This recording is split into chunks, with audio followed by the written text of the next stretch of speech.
Mohammedan Islam is the only belief system on earth that forbids any questioning, investigating, comparing, and contrasting of its holy book, the Quran. Will you provide details of this interesting phenomenon? I repeat once again that the greatest threat to the exposure of the falsehood of the Quran are knowledge of the Quran, hadiths, the Hebrew Bible, the New Testament, and related scriptures and history.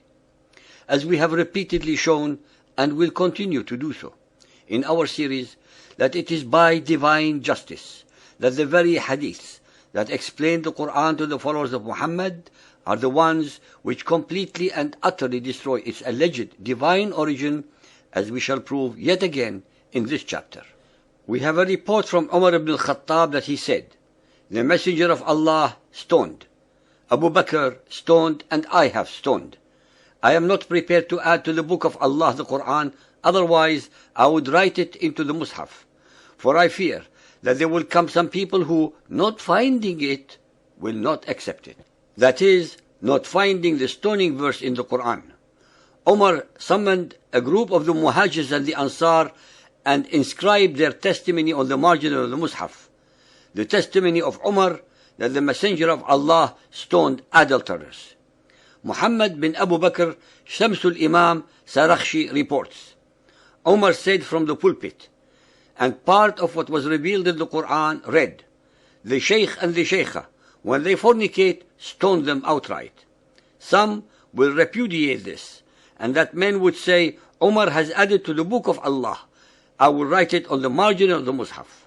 If Umar knew about such a verse or surah, then why is it not in the Quran? Where did it used to be in the Quran? Ubay asked Zir bin Hubays, "How many verses do you recite in Surah 33 Al-Ahzab?" Zir replied, 73 verses.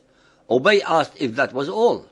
"I have seen it," he said, "when it was the same length as Al-Baqarah of 286 verses. It contained the words, 'The Shaykh and the Shaykha, when they fornicate, stone them outright as an exemplary punishment from Allah. Allah is might and wise.'"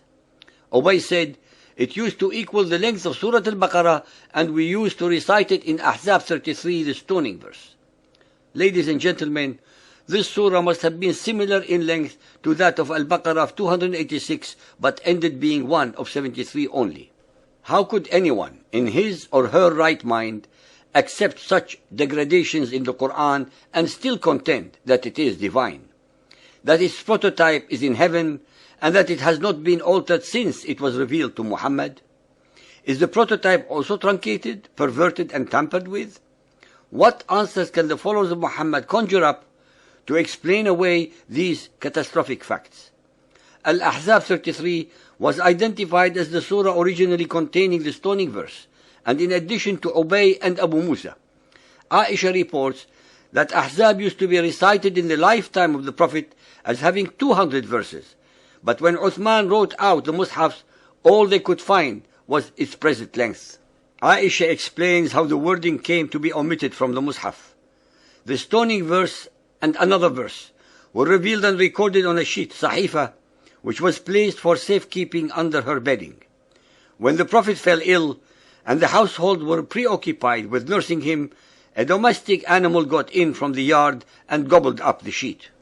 Ibn Abbas said, had Ibn Adam possessed 2 wadis of pelf, he would have desired a third. Only dust will fill the mouth of Ibn Adam, but Allah relents to him who repents. Umar asked, "What is this?" Ibn Abbas replied that Ubay had instructed him to recite it. Umar took Ibn Abbas to confront Ubay. Umar said, "We don't say that." Ubay insisted that the Prophet instructed him.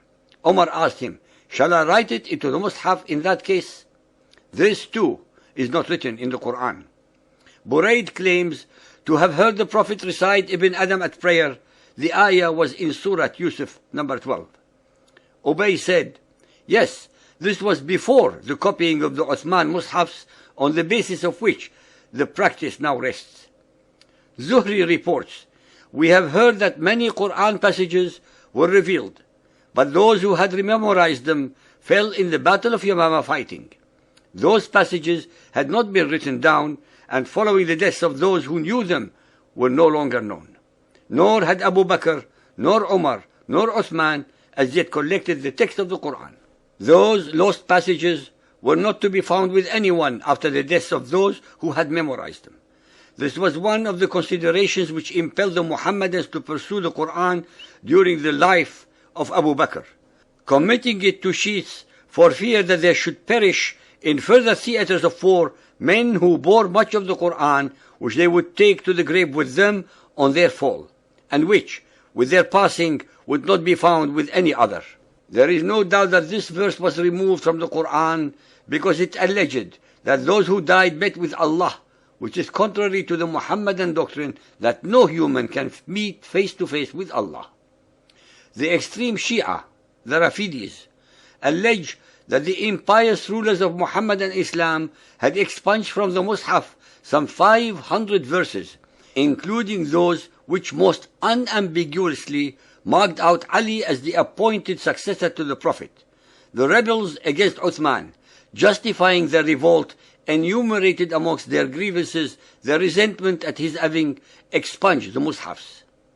All the above are only a small ripple in a tsunami of such abrogations, missing verses, missing surahs, added verses, and interloped surahs that can never be attributed to any omniscient divinity.